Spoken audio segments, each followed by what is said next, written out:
started making clothing and hats in my parents' garage in Idaho, and then started touring with Lollapalooza for a couple of years,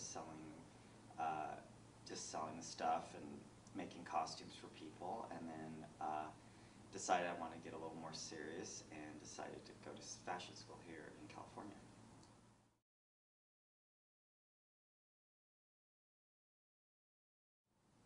I think fashion is a kind of wordless communication between people. It's how you kind of state your place in the pecking order, and it's how you also understand people on the inside a little bit more. Hopefully when you're seeing them dressed, you see kind of their tastes and their sensibilities.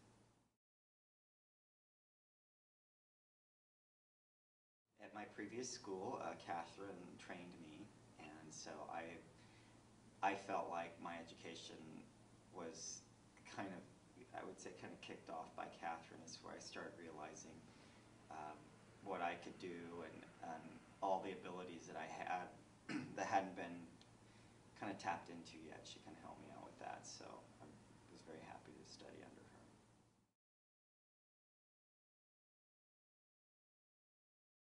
I think the fashion department here at Woodbury could be very important. It could be very important not only to the students and to the school itself, but it's also, I think it's time for LA fashion to kind of have a little bit of a resurgence, and I think it's a perfect situation, a small school with a lot of instructors per student number, where we could really produce very good work, kind of world-class work, and bring a lot of attention to the school.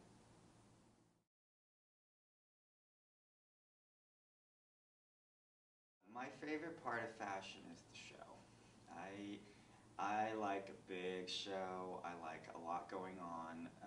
Of course, the show is my favorite because all the other stuff has already been put into place. All the sketching and designing and sewing and patterning and marketing, it's all there, and then it finally ends in this one kind of perfect 30 minutes, and then it's all over. So that's my favorite moment.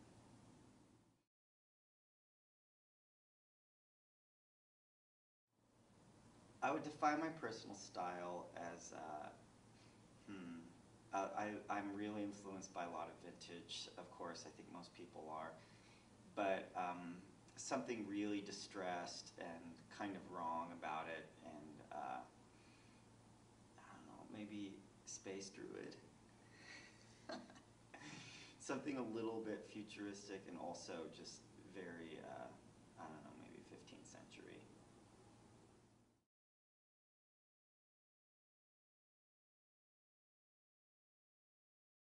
I had been operating my own fashion company for years, and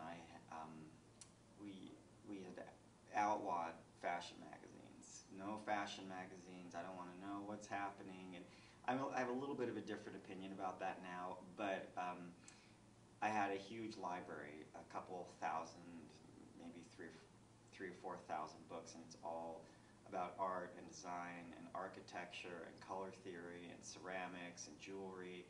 And I would just kind of build the collection off the research in my library.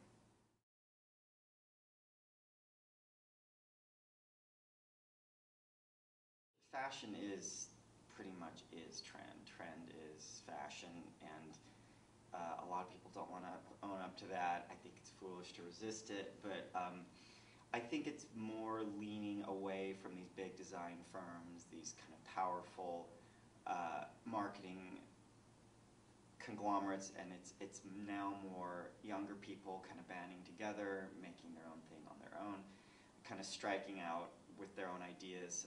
I don't think fashion is about kind of following what's happening. I think fashion is really about presenting something new.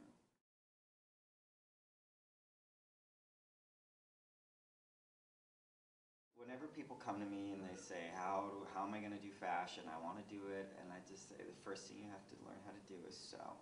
And if you can't sew, then you can't pattern. And if you can't pattern, you might as well just go shopping.